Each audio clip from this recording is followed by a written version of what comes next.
प्रिय विद्यार्थियों, सुप्रभात। आज हम कक्षा 12 की जो हिंदी की पाठ्य पुस्तक है उसमें कवि बिहारी द्वारा रचित जो दोहे हैं उनका अध्ययन करेंगे। अंग्रेजी माध्यम में विद्यार्थियों ने 10 तक जो थे उनका अध्ययन कर लिया। आज 11वें से शुरू करेंगे। हिंदी माध्यम के विद्यार्थी भी पहले कवि परिचय लिख लें कवि बिहारी का, उसके बाद 11वें से शुरू करें। बाकी का मैं बाद में जैसे ही ये चैप्टर पूरा होगा या दोहे पूरे होंगे उसके बाद 10 है वो दोबारा पढ़ा दूँ। पहले देखते हैं कौन कौन होमवर्क करता है, कौन पढ़ता है, इसलिए 11वें से देखिए। को छूट्यो यहीं जाल परी कत कुरंग अकुलाल, जो जो सुरजी भजो चाहे त्यों त्यों उर्जत जात। प्रस्तुत दोहा। पहले हमें प्रसंग लिखना होगा। प्रस्तुत दोहा बिहारी सतसई में से अवतरित है। इसमें कवि बिहारी ने अन्योक्ति रूप में मोह माया से जो ग्रस्त व्यक्ति है उसकी व्यवस्था को बताया। यदि हम कवि बिहारी के दोहे ध्यान से पढ़ते हैं तो हमें हमारे जीवन से जो संबंधित बातें हैं उन्हीं का ही एहसास होगा और आसानी से समझ भी लेंगे। को छूट्यो यहीं जाल परी कत कुरंग अकुलाल। कवि कहते हैं कि हे मृग, कुरंग मृग,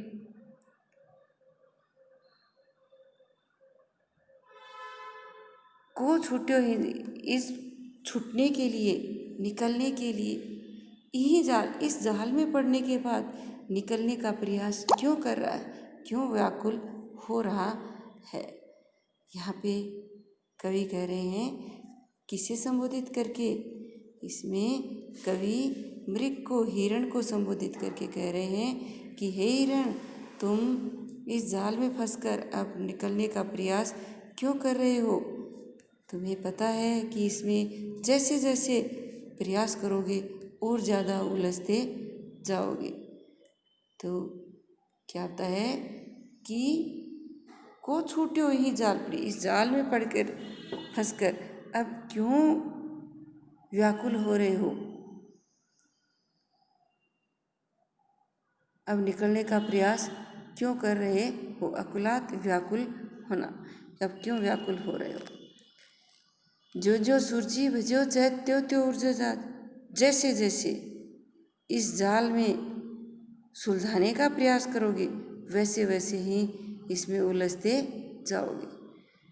इसके माध्यम से कवि मनुष्य को समझाना चाहता है कि वह भी इस सांसारिक मोहमाया में फंसकर इसमें उलझता जाता है। यदि वह छूटने का प्रयास भी करता है, उसे सुलझाने का प्रयास भी करता है, तो भी वह उससे छूटता नहीं है, उसमें उलझता ही जाता है।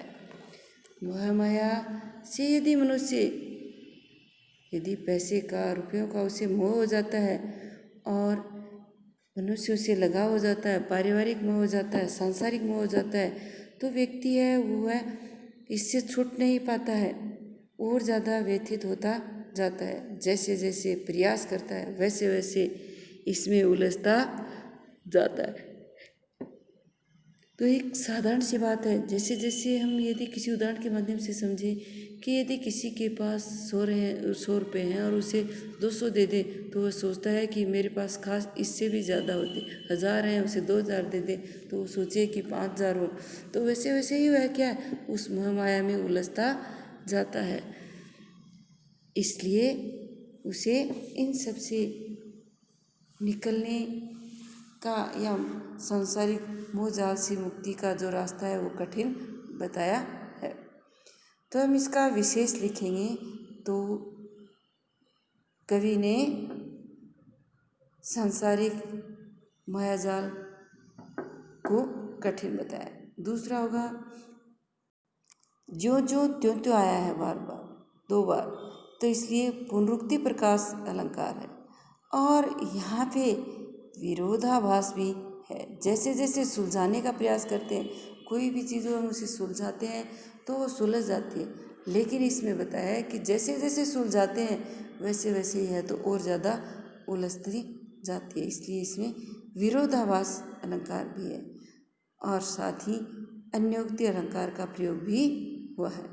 इसलिए ध्यान रखें कि यदि इसमें से पंक्ति आ जाती है तो विरोधाभास व अन्योक्ति अलंकार का प्रयोग हुआ है। बत्रस लाल 11 से इसलिए शुरू किया है क्योंकि हिंदी माध्यम के विद्यार्थियों को नहीं पढ़ाया। जिन्होंने अंग्रेजी माध्यम के विद्यार्थियों ने कर लिया है वो जहाँ से उन्होंने छोड़ा उसके आगे से ही कर ले। बत्रस लालच लाल की मुरली दरी लुकाए, स्वयं करे बहुन ऐसे देन कहे नटी जाए। इसमें बताया है कि गोपियाँ हैं वो श्री कृष्ण से बातें करने के लिए उनकी मुरली है वो छुपा देती हैं। तो प्रसंग होगा कि बिहारी सतसई में से अवतरित है और इसमें राधा की या एक नायिका की चतुरता का वर्णन किया गया है। कवि बिहारी ने बताया है कि जब राधा की श्री कृष्ण से बातें करने की इच्छा हुई तो उसने बत्रस बातें करने के लालच लाल श्री कृष्ण से मुरली धरी लुकाए तो उनकी बांसुरी है वो छुपा दी। स्वयं करे मोहन से, और जब पूछते हैं तो स्वयं सौगंध खाती है और भोए भोए में हंसती है। देर कहे नटी जाए, और यदि वो मुरली वापस देने के लिए कहते हैं तो मना कर देती है। इस प्रकार उनकी जो छवि है वह बहुत ही सुंदर लगती है। नाची इसका प्रसंग होगा कि इसमें रूपक अलंकार भी है और साथ ही नायिका की सुंदर अभिव्यक्ति की गई है। नाची अचानक ही उठे बिनु पाउस मनमोर, जानती हो नंदती करी है दिशी नंद किशोर। प्रसंग वही होगा बिहारी सतसई में से अवतरित और इसमें नायिका की वीर वेदना का वर्णन है। क्या व्याख्या बतानी है? एक सखी अपनी दूसरी सहेली से क्या करी, हे सखी नाची अचानक ही, नाचने लगे अचानक ही, बिनु पाउस वन मोर, बिना बारिश के ही वन मोर, वन के जो मोर थे वो बिना वर्षा ऋतु हुए या बिना वर्षा के आए ही नाचने लगते हैं। जानती हो नंद करी यह दिशी नंद की, तो उन्हें देखकर ऐसे लगने लगा कि आज वन में कहीं श्री कृष्ण आ गए। नंदित किरी, तो इसका करी तो इसका अर्थ है कि आनंदित कर दिया।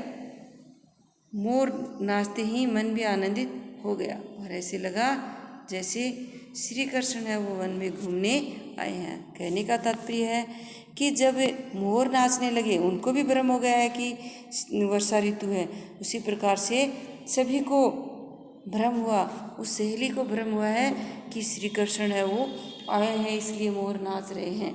तो इस भ्रम में वह भी खुश हो जाती है। तो यहाँ पर अनुमान, भ्रांतिमान और विभावना अलंकार का प्रयोग हुआ। साथ ही एक नायिका अपने मन को तसल्ली देती है कि अनुमान के आधार पर कि श्री कृष्ण है वो पधारे आ रहे हैं। अब आगे वाला देखिए। लिखन बैठी जाकी छवि गही गही गर्भ गरूर, भये न केते जगत के चतुर चितेरे कुर। यहाँ पे बिहारी की रचना बिहारी सतसई में से यह दोहा लिया गया। इसमें नायिका के सौंदर्य का वर्णन किया गया। लिखन बैठी जाकी छवि, नायिका कहती है हे सखी मैं लिखना चाहती थी। क्या करी कि मैं सौंदर्य है, सुंदरता, उसके बारे में लिखना चाहती थी, जिनके बारे में बड़े बड़े लोग लिखते हैं। लिखने बैठी जाकी छवि, जिनकी छवि गई गई गर्भ गरू, गई गई लोग, जिनका बड़े बड़े लोग हैं, जिनका गर्व अभिमान करते हैं, जिनकी छवि के लिए गरूर अभिमान करते हैं, उनकी छवि के लिए मैं लिखना चाहती थी कि लोग बड़े बड़े चित्रकार हैं, वो उनकी छवि के बारे में लिखते हैं, तो और मैं भी उनके बारे में ही लिखना चाहती थी। भय ने कहते जगत के, पता नहीं कितने लोगों ने उनका वर्णन कर दिया। चतुर चितेरे कूर, उन चतुर श्री कृष्ण जी का उन्होंने वर्णन किया। लेकिन यहाँ पे नायिका कहती है कि वे तो उनका वर्णन करके क्या बन गए, कूर मूर्ख बन गए हैं। लेकिन हे सखी, मुझसे तो उनका वर्णन भी नहीं हुआ। यहाँ सीधी सी बात है कि नायिका की सखी है, वो बता रही है, हे सखी, मैं श्री कृष्ण के सौंदर्य के बारे में मैं भी लिखना चाहती थी। इनके सौंदर्य के बारे में बड़े बड़े चित्रकार हैं, उन्होंने वर्णन कर दिया है, लेकिन मैंने तो लिखा ही नहीं, अर्थात लिखा ही नहीं गया मेरे से तो, क्योंकि उनकी छवि है, उनका कोई वर्णन करना है वो संभव ही नहीं है। इसलिए बता रही है कि संभव ही नहीं हुआ, मैं उनका वर्णन कैसे कर पाती। इसका विशेष होगा, इसमें अतिशयोक्ति अलंकार, अतिशयोक्ति बहुत बढ़ा चढ़ा के कह दिया है कि चित्रकार, बड़े बड़े चित्रकार हैं, उन्होंने तो उनका वर्णन भी कर दिया, चित्र भी बना दिए, लेकिन मुझसे तो वर्णन ही नहीं हुआ। इसलिए यहाँ अतिशयोक्ति अलंकार का प्रयोग हुआ है। अनुप्रास भी है, वक्रोक्ति अलंकार का प्रयोग भी हुआ है। और साथ ही दूसरा होगा कि नायिका ने श्री कृष्ण का सौंदर्य है उसका वर्णन करना मुश्किल बताया है, या ये कहें कि वर्णन करने वालों को उन्होंने मूर्ख बता दिया। गही गही आने से यहाँ पे पुनरुक्ति प्रकाश अलंकार का भी प्रयोग हुआ है। आगे देखिए, झीने पट में झुलमुली झलकती ओप अपार, सुरतरु की मनु सिंधु में लसती सैपल्लव डार। प्रस्तुत दोहा कवि बिहारी द्वारा रचित सतसई में से अवतरित है। इसमें किसी नायिका की सुंदरता का वर्णन किया गया है। क्या बताया गया है, व्याख्या में लिखनी है। क्या कहती है, झीने पट में झुलमुली झलकती। हे सखी, यहाँ पर नायक के सामने नायिका का सौंदर्य उसका वर्णन किया है कि हे सखी,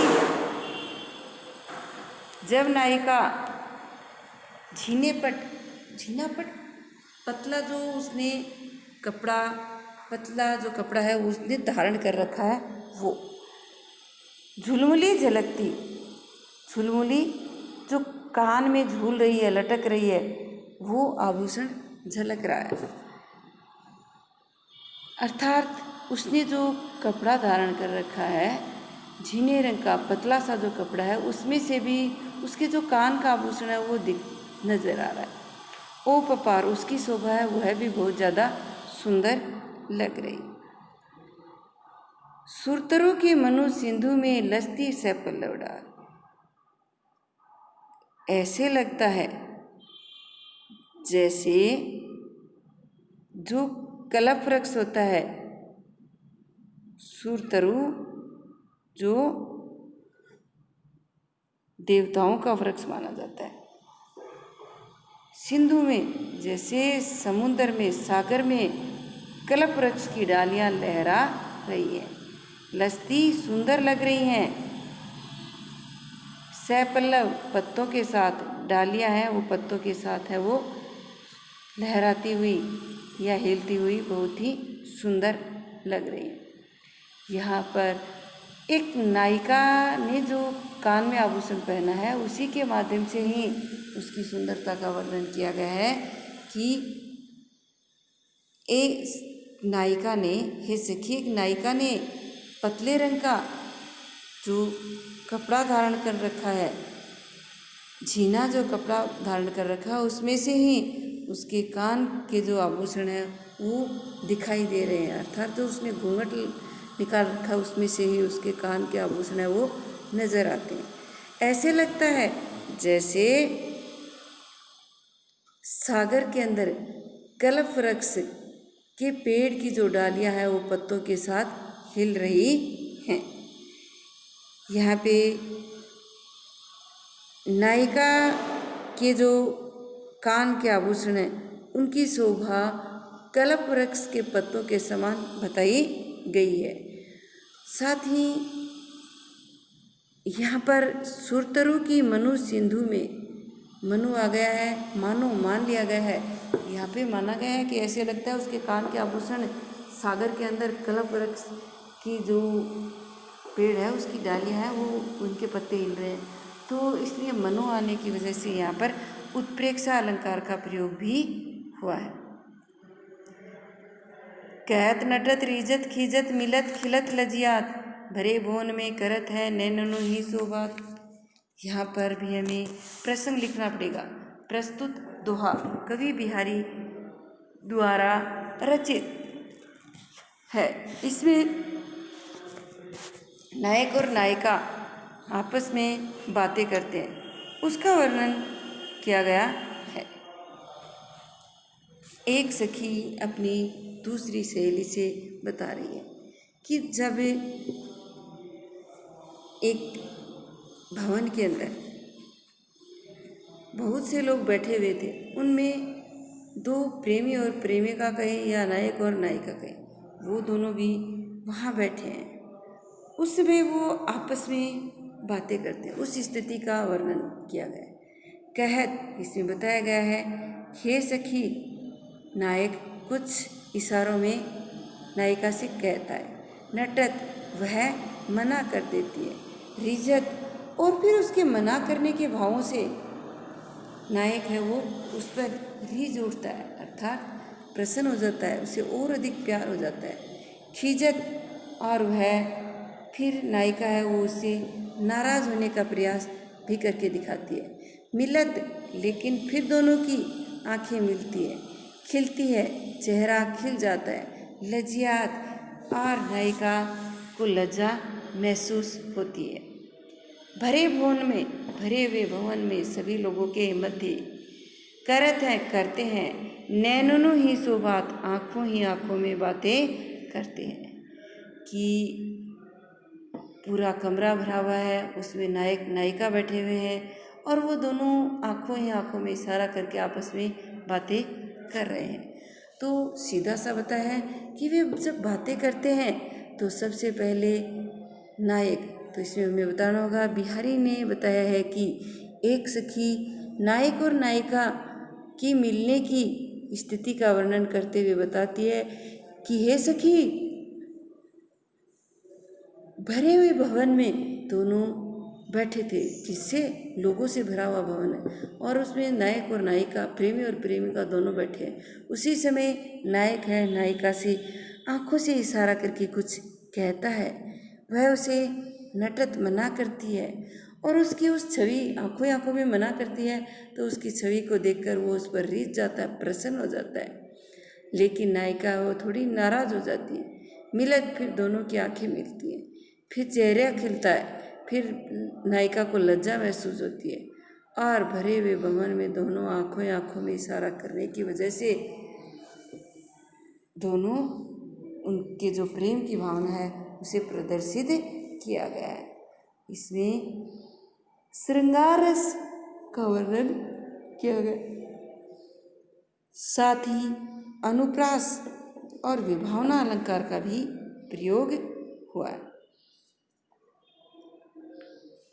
आगे देखिए, कागज पर लिखत न बनत, कहत संदेशु लजात, कहिए सबू तेरो हियो मेरे हिये की बात। यह दोहा, यह प्रस्तुत दोहा बिहारी सतसई में से अवतरित है। इसमें एक नायिका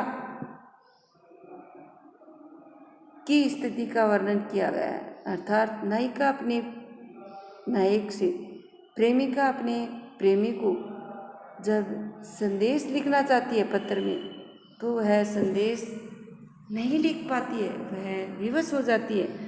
उस स्थिति का वर्णन किया गया है। क्या बताया गया है? कागज पर लिखत न बनत, कहत संदेशु लजात। नायिका ने, कवि ने बताया, व्याख्या लिखेंगे तो हमें लिखना होगा। कवि ने बताया है कि एक नायिका ने अपना संदेश लिखने की व्यवस्था को उजागर करते हुए नायक को समझाना चाहा है कि कागज पर लिखत न बनत। यदि मैं अपने प्रेम का संदेश तुम्हें कागज पर लिखती हूँ तो उस पर लिख नहीं पाती हूँ, अर्थात कागज पर कुछ लिखा नहीं जाता है। कह संदेश लजात, और यदि कुछ संदेश कहना चाहूँ तो कहते हुए भी लज्जा महसूस होती है। कहिए सबूत तेरो हो मेरे है की बात। लेकिन नायिका कहती है, वैसे तो तुम्हारा हृदय है, वो मेरे हृदय की सारी बातें हैं वो जानता है। कहिए कह देता है, सबूत सब कुछ तेरो हो तेरा हृदय, मेरे हृदय की बात है वो तेरा हृदय है वो कह ही देता है, इसलिए कागज़ पर लिखने की आवश्यकता नहीं है। इसमें नायिका के मन में नायक के प्रति अथाह प्रेम भावना भरी हुई है। वह लिखना चाहती है कागज़ पर, लेकिन लिख नहीं पाती है, इसलिए वह अपने नायक, अपने प्रेमी को समझाना चाहती है कि यदि मैं कागज़ पर लिखना चाहूँ तो कागज़ पर लिख नहीं पाती हूँ, क्योंकि कागज़ पर संदेश लिखा नहीं जाता है, कागज़ है वो छोटा पड़ जाता है। और फिर कहती है कि यदि मैं बोलकर कहूँ संदेश तो मुझे लज्जा महसूस होती है। इसलिए उसका मानना है कि नायक का जो हृदय है वह नायिका के हृदय की बातें बिना कहे ही समझ जाता है, अर्थात उसे कहने की आवश्यकता नहीं है। इसमें देखिए, कागज पर लिखत न बनत, कहत संदेशु लजात। कहिए सबूत तेरो हियो मेरे ये की बात। यहाँ हियो ये दोबारा है, इसलिए उसका हृदय और दूसरे का, तो यहाँ पर यमक अलंकार भी है और साथ ही विरोधाभास, क्योंकि एकदम विपरीत बता दिया। यदि कोई संदेश हमें भेजना हो तो हम उसे लिख सकते हैं, इसलिए इसमें बताया कि वो तो कागज़ पर लिखा ही नहीं जा सकता, इसलिए यहाँ विरोधाभास अलंकार का भी प्रयोग हुआ है, यमक और विरोधाभास अलंकार का। तो यदि जो स्थिति होती है उससे विपरीत जो मानी जाती है उस वहाँ पर विरोधाभास अलंकार होता है। और यमक अलंकार जहाँ शब्द है वो दो बार आता है और उसका अर्थ वो अलग अलग होता है, इसलिए वहाँ यमक अलंकार होता है। बन गया ये तारा।